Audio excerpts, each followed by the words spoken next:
Alors, je vais prendre la suite. Du coup, je suis Grégoire Garel. Je suis Managing Director pour Audience, maintenant depuis 2 ans. Et je vais vous parler du coup d'un sujet qui n'a pas été encore abordé aujourd'hui, qui est la considération aux audiences. Quelques mots d'abord sur Audience. Aujourd'hui, Audience, on est une centaine de personnes réparties dans le monde. On couvre principalement l'Europe, l'Amérique du Nord, l'Amérique du Sud et un petit peu la dimension asiatique. Fondé il y a une dizaine d'années, on a à peu près 2000 clients répartis dans le monde et on se présente comme le one-stop shop de l'audience intelligence. Qu'est-ce que l'audience intelligence ? Depuis le début des différentes sessions, on a parlé hashtag, on a parlé keyword, on a parlé mots-clés, on a parlé communauté, on a parlé de clients, on a parlé de CRM, on a parlé de performance. Mais à ce stade-là, vous ne savez toujours pas qui sont vos audiences stratégiques. Chez Audience, c'est notre mission. La première mission, c'est du coup de vous permettre d'analyser n'importe laquelle de vos audiences stratégiques. À travers la social intelligence, vous allez pouvoir analyser toutes vos communautés. Vous allez pouvoir analyser des communautés derrière des hashtags, derrière des keywords, derrière des sujets de conversation. À travers la digital intelligence, vous allez pouvoir analyser des bases clients, des bases CRM, des first party data, des visiteurs de vos sites web, des visiteurs de vos sites marchands, au plus près des cibles stratégiques qui vous consomment, qui vous achètent, qui sont vos clients. Donc ça, c'est la première grande vision. La deuxième chose, c'est qu'à travers nos plateformes, vous devez en acquérir des insights que vous ne trouvez pas ailleurs. En termes d'insights, qu'est-ce qu'on va pouvoir du coup vous proposer? La première chose, c'est toute une dimension socio-démographique. La deuxième chose, c'est la dimension de localisation. La troisième chose qui est hyper importante, c'est toute la dimension psychographique.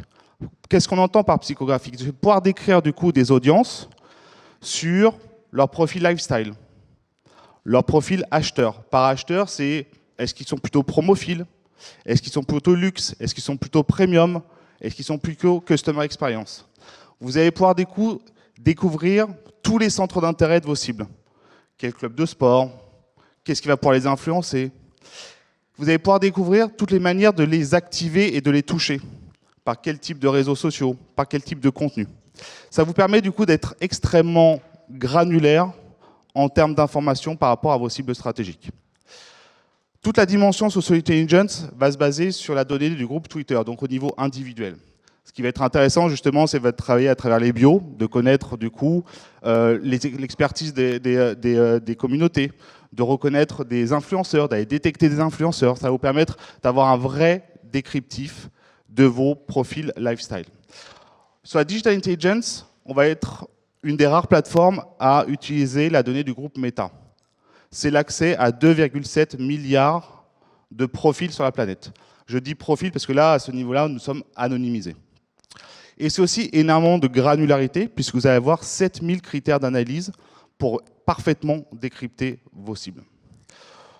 Dernier point, nous sommes en train de travailler, et on va bientôt l'annoncer, dans toute la dimension autour de la Demand Intelligence. Là, l'idée, ça va être d'agréger, de pouvoir potentialiser à travers toutes les sources, qu'elles soient à travers Google, à travers les réseaux sociaux, les communautés autour d'un sujet, autour d'une marque, autour d'une thématique. Et de pouvoir vous en donner la quintessence et de vous donner tous les éléments qui vont vous permettre de bien les comprendre, et de bien pouvoir les activer sur différentes typologies. Donc ça, c'est notre première approche. L'idée aujourd'hui, c'est de vous montrer comment ça peut se mettre en place à travers des thématiques autour des Jeux Olympiques et de leur relation avec toute la communauté gaming. Les Jeux Olympiques, la relation aux Jeux Olympiques, elle est très importante parce que, en fait, vous avez déjà, c'est un impact mondial. Ce qui est intéressant à travers nos plateformes, c'est que vous pouvez voyager, avoir une vision d'un sujet ou d'une audience à différents niveaux géographiques, que ce soit au niveau mondial, que ce soit au niveau d'un pays, au niveau d'un continent, au niveau d'une région, au niveau d'un département. Ça vous permet vraiment de voyager, d'avoir une vision extrêmement intéressante au niveau de la géographie. Vous avez toute la dimension qui va être liée au profil socio-démo. Donc là, ce qu'on voit sur cette approche-là, c'est qu'effectivement, on va être beaucoup plus dans une dynamique autour des hommes. On va être dans une dynamique autour plutôt des actifs et des personnalités qui vont être engagées autour de 65 millions de profils détectés sur la planète. Ça, c'est la première façon de décrire notre cible. La deuxième chose, c'est qu'il faut savoir qu'à travers nos plateformes, on crée énormément d'outils pour mieux analyser les communautés. Nous avons par exemple 150 personas ou segments d'audience préconstruits qui vous permettent d'avoir une vision par rapport à l'écologie, par rapport au gaming, par rapport à des situations politiques, et d'avoir une vraie approche et d'une vraie compréhension en quelques clics de vers quel type de segment d'audience il va falloir vous diriger pour toucher votre cible et adresser votre problématique. Ce qu'on voit à travers cette première approche autour des Jeux Olympiques, c'est que la dimension politique, que la dimension liée à la responsabilité, à l'éco-responsabilité est très forte. On le voit à travers des segments d'audience comme toute la dimension du green voter, à travers la dimension de tout ce qui va être autour de l'anti-gaspillage. On voit du coup, à travers une audience qu'on pourrait penser sportive, avoir une vraie compréhension des enjeux, des tensions qu'il va y avoir sur ce sujet-là. Et ce qui est important effectivement autour des Jeux Olympiques, c'est de comprendre qui sont les cibles derrière tout ça. Parce qu'un sponsor des Jeux Olympiques peut penser que c'est la puissance globale. Sauf que derrière la puissance globale, il y a des sous-segments. Et ces sous-segments sont très orientés politiques, sont très orientés d'une dimension activiste ou politique. Et ça, il va falloir les anticiper au moment de prendre la parole autour de ces sujets-là.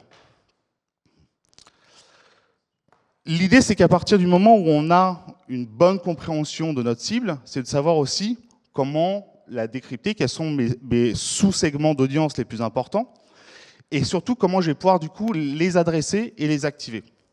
La première chose à travers les Jeux Olympiques, ce qu'on se rend compte, c'est qu'on va s'adresser plutôt à des sportifs actifs, plutôt qu'à des sportifs qui consomment du sport à la télévision ou sur les plateformes. Donc on est vraiment dans une dimension plus d'activité. La deuxième chose qui va être importante, c'est du coup de pouvoir décrire notre cible. Et du coup, vous allez avoir un premier profil autour de quels sont les potentiels segments d'audience autour des gamers qui peuvent être intéressants. Et là, ce qu'on se rend compte, c'est qu'on a des forts segments autour des hardcore gamers. On est vraiment dans la relation entre la dimension e-sport et la dimension sport. Au niveau des traits de personnalité, c'est ce que je vous disais, c'est que l'intérêt, c'est de pouvoir décrire en termes de lifestyle. Et donc là, on va être sur plutôt des épicuriens, plutôt des dandys. On va plutôt être sur des gens qui vont être dans l'univers de la famille, de vivre ça en communauté. Troisième point, toute la dimension d'activation. Donc là, effectivement, on va être sur des gens qui sont très orientés sur les réseaux sociaux, qui consomment beaucoup d'informations et qui sont des gros streamers. La dernière chose, qui va être la dimension plus customer, dont je vous parlais tout à l'heure du profil acheteur. Donc là, on va être sur des gens qui ont des forts pouvoirs d'achat et qui vont être du coup incités à aller consommer à travers la dimension des Jeux Olympiques et du gaming. On se rend compte que ce qui va être important dans cette dimension-là, c'est de pouvoir du coup brosser, de pouvoir arbitrer, à la fois en termes de targeting, à la fois en termes de stratégie de contenu que je vais mettre en place, et en termes de tonalité, puisque je vais avoir tous les éléments qui vont me permettre en fait, d'adresser cette cible de manière correcte. Donc là, on l'a abordé sur une dimension autour des Jeux Olympiques, et là, on va regarder toutes les personnes qui sont plutôt gamers et qui ont un intérêt pour les Jeux Olympiques. Là, ce qu'on voit, c'est qu'on a toujours un très fort penchant au niveau de l'Australie, au niveau de l'Amérique du Nord et un petit peu l'Amérique du Sud. Très peu en Asie, très peu en Afrique et un petit peu en Europe. On est toujours très orienté autour d'hommes plutôt de 25-44 ans. Donc là, on est dans une approche plus orientée sur des jeunes et des jeunes hommes. Et ça représente à peu près 23 millions de profils sur la planète. En termes de segments d'audience et en termes de projection, ce que je vous ai dit, c'est qu'on a pré-créé des segments. Donc ce que vous pouvez voir, c'est qu'à travers ça, on a à peu près une dizaine de segments autour du gaming. À quoi ça vous sert? Ça vous sert qu'à dès lors que vous avez une problématique dans cet univers-là, vous pouvez projeter très rapidement votre problématique et de comprendre votre audience à travers, est-ce qu'elle est plutôt dans une dimension hardcore gamer, est-ce qu'elle est plutôt PC, est-ce qu'elle va plutôt être console, est-ce qu'elle va plutôt être dans une dimension casual ou une dimension streaming. Ça vous permet de projeter du coup très simplement à travers des segments de façon assez intéressante. Ce qu'on voit dans cet univers-là, c'est que PlayStation est numéro 1 devant Xbox et Nintendo. On va être autour des jeux de plateforme, qu'on va être autour des jeux assez compétitifs et qu'on va du coup devoir aller sur cette dimension assez sportive dans l'approche. Et on a mis en termes de top jeux, évidemment, des jeux autour comme FIFA, comme Assassin's Creed ou Battlefield. Donc ce qu'on voit dans cette approche-là, c'est qu'on va être sur des gamers qui vont être très proches de l'univers du sport et des sports qui vont être très engagés sur le côté compétitif. En termes de profil, en profil plutôt psychographique, là on voit qu'on change un petit peu dans l'univers puisqu'on va être sur des gens qui ont, dans cette dimension de l'olympisme, qui ont une approche plutôt free thinker, qui vont être très intéressés dans la dimension éthique, qui vont être très intéressés sur la dimension des minorités. Donc là aussi, c'est une approche qui est complètement différente de notre première cible. On va aussi être sur la dimension des épicuriens, mais on va être plutôt sur une approche assez old school. Donc on va être sur des gens pour qui les valeurs sont importantes. En termes d'activation, là aussi on retrouve cette dimension streamer, cette dimension social media addict. En termes de pouvoir d'achat, là on voit qu'on est sur un pouvoir d'achat qui est un petit peu plus middle. Donc là aussi c'est une manière d'aborder les choses qui vont être un petit peu différentes. Et du coup, on va falloir aller chercher sur une approche complètement orientée sur une dimension plus de célébration, ce qu'on appelle les social butterflies. Ça va être plutôt les gens qui vont plutôt être très vivants, qui vont être très sociaux, sur lesquels ils vont aller chercher beaucoup de côté communautaire. Donc cette approche-là, vous pouvez la transposer aussi bien en termes physiques qu'en termes digital, qu'en termes sur les réseaux sociaux. Ce qui va être intéressant, du coup, ça va être de croiser maintenant toute la dimension des segments d'audience qui vont être intéressés par les Jeux Olympiques et le gaming versus les profils qui sont uniquement intéressés par les Jeux Olympiques.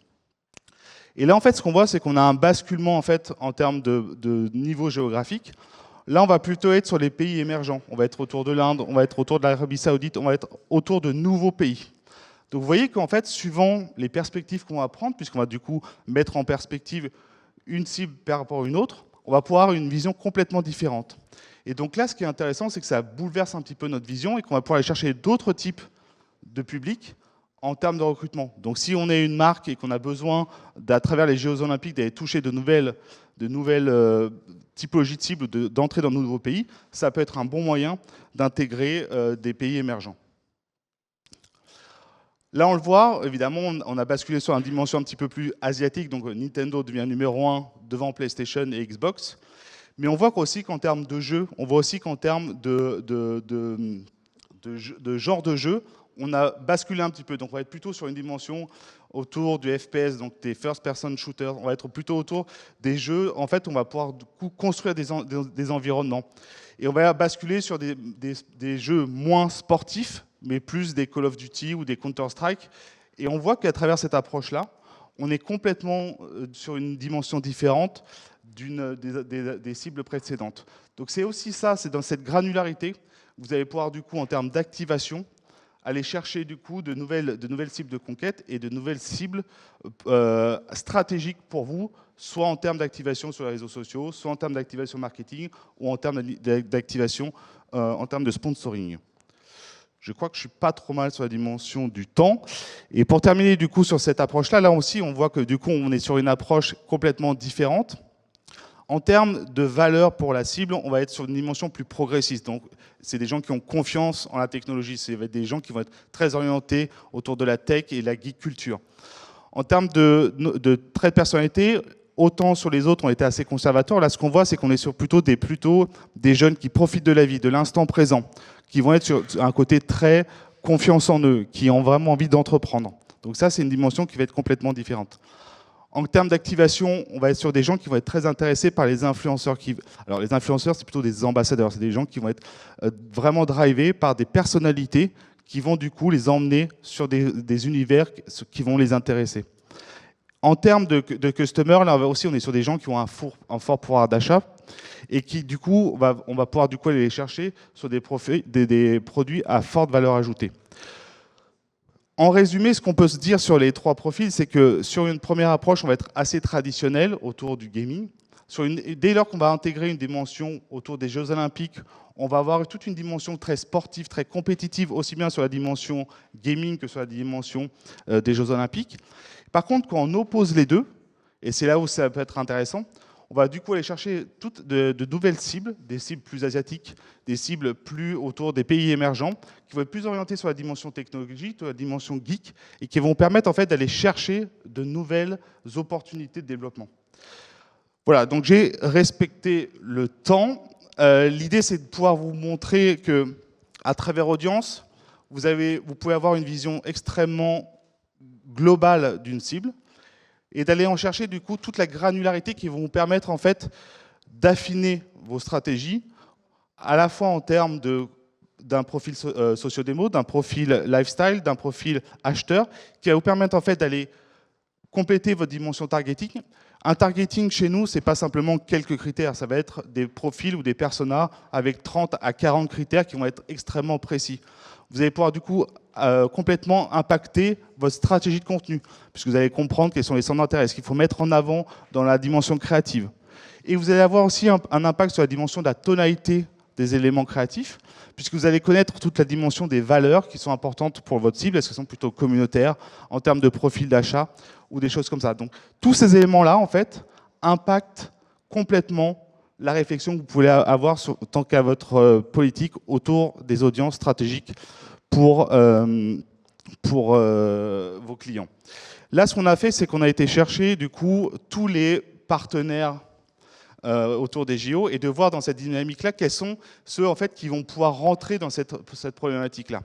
Ce qu'on se rend compte, c'est qu'un Airbnb, finalement, a un score qui est assez faible en termes de pénétration.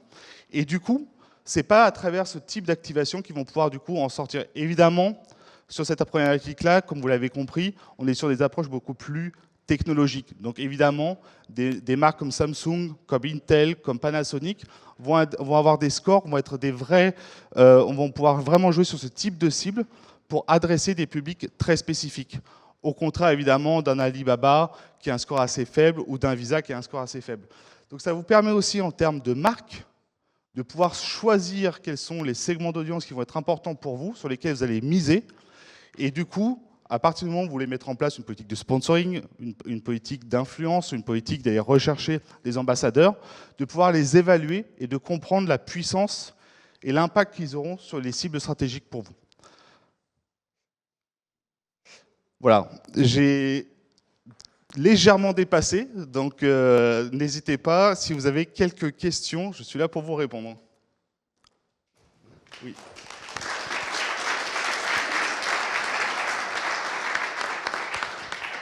Oui, bonjour, Jean-Yves Lemel, CCF, Crédit Commercial de France. Je voulais avoir un petit focus peut-être sur le marché français, parce que là, on était sur une grosse opération, sur des très belles marques, sur une audience mondiale.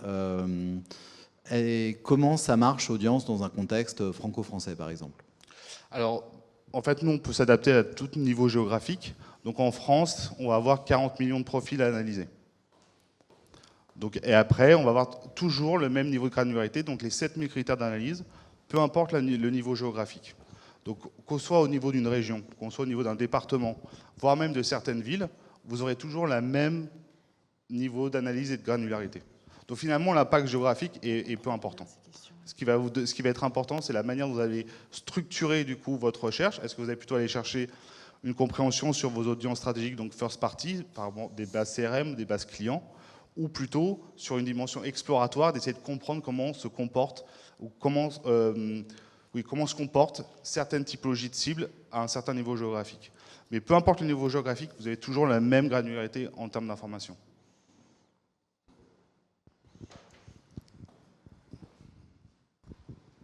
Bonjour, c'est moi encore. Pas de problème. Merci pour cette présentation. Du coup, si je comprends bien, un tiers de votre insight vient de X ou Twitter. Alors, on entend très souvent que la plateforme est devenue très toxique et il y a moins d'utilisateurs, notamment depuis l'achat par Elon Musk. Du coup, d'après vous, dans quelle mesure c'est vrai? Si ce n'est pas vrai, pourquoi? Si c'est vrai, quelle est votre solution pour rebondir la crédibilité de Insight sur cette plateforme? Merci. Merci beaucoup. En fait, on a deux types de solutions. Donc, une solution qui est basée sur le groupe Meta et des solutions qui sont basées sur la donnée effectivement du groupe X Twitter. En fait, nous, on ne va pas analyser la qualité des contenus, on va analyser les audiences qui sont liées à un hashtag, liées à un compte ou liées à une thématique. Alors effectivement, dans la sous-segmentation, vous allez peut-être effectivement avoir une part de cette sous-segmentation qui va être une dimension politique, une dimension activiste. Néanmoins, vous allez aussi avoir généralement entre 4 à 8 sous-segments d'audience, et dans les 4 à 8 sous-segments d'audience, vous en avoir 6 qui vont être des sous-segments intéressants à travailler. Parce que ça va être des gens qui vont être intéressés soit par le produit, soit intéressés par la marque, qui vont être engagés par rapport à un sujet ou par rapport à une thématique. Donc évidemment, il y a un tri, mais en fait, les plateformes, à travers une dimension IA, permettent en fait quasiment naturellement d'écarter des sous-groupes qui seraient effectivement des sous-groupes avec une dimension, pas complotiste, mais une dimension qui va être autour de la polémique. Est-ce que ça a répondu à votre question? Merci beaucoup. Est-ce qu'il y a d'autres questions?